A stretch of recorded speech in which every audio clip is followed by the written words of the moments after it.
Lecture du jour, bonjour. Et ce matin, j'ai lu dans Actes chapitre 17. Et j'aimerais retenir deux choses dans Actes chapitre 17.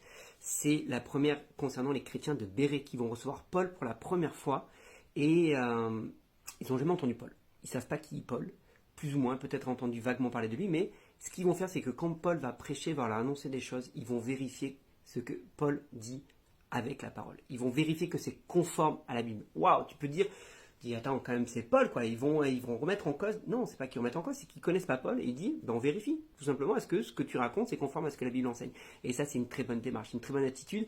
Parce que, quelle que soit la personne que tu écoutes, même ça peut être un pasteur de renom international, c'est pas une question de remettre en cause ce qu'il raconte, c'est juste dire, ok, moi je veux juste vérifier que ce que tu racontes, c'est conforme à la Bible. Tu peux être bishop, archibishop, et évêque, archivêque ou je sais pas quoi, prophète international de la terre entière.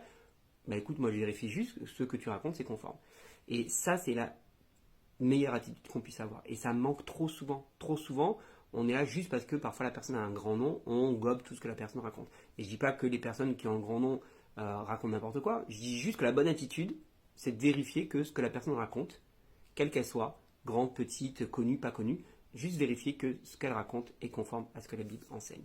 Et ça, c'est vraiment important. Et plus tu vas lire la Bible, plus tu vas être imprégné des messages de la Bible, et plus tu vas être à même de déceler quand quelque chose qui est raconté est faux et de travers ou on passe à côté.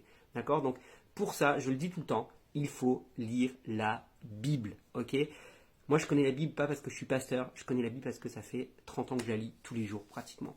Donc c'est tout. C'est une habitude que mes parents m'ont donnée quand j'étais gamin et depuis je la lis et c'est pas grâce à ça que je connais la Bible et que je suis à même de discerner, de dire tiens, ça c'est bizarre, ça va pas, est-ce que la Bible raconte, ça c'est pas conforme, etc. Pas parce que je suis pasteur, parce que je la lis tout simplement. Tu peux aussi faire la même chose, lis la Bible. La deuxième chose intéressante, c'est que Paul va se retrouver à un moment donné face à un public avec la philosophie grecque, des stoïciens et plein de choses comme ça, il nous a dit. Et ils vont l'écouter, ils vont trouver ça intéressant, ils vont débattre avec lui. Et puis à un moment donné, Paul va parler de la résurrection des morts, ils vont dire ok, bon, c'est bon, on en a assez entendu, on t'écoutera demain. Et il n'y a personne qui se convertit. Et c'est un tel contraste entre ce que vit Paul et ce qu'a vécu Pierre au début des actes où Pierre prêche, 3000 personnes se convertissent, le lendemain, 5000 personnes se convertissent. Et parfois, nous, on prend ça comme exemple, on dit ouais, regardez Pierre, nanana, et on oublie Paul. Paul, Paul, Paul, quand même, quand tu lis son discours, quand tu lis ses lettres, tu dis, ouais, le gars, il a une argumentation, il connaît la Bible, il est balèze. Et pourtant, quand il prêche là, ce jour-là, il n'y a personne qui se convertit. Peut-être deux, trois. Et j'aimerais te rassurer par rapport à ça, parce qu'aujourd'hui, on a plus un public comme celui de Paul que comme celui de Pierre. Donc, persévère, ne te décourage pas si n'y a pas des foules entières qui se convertissent comme Paul. Sois béni, encouragé, partage cette vidéo si ça t'a béni.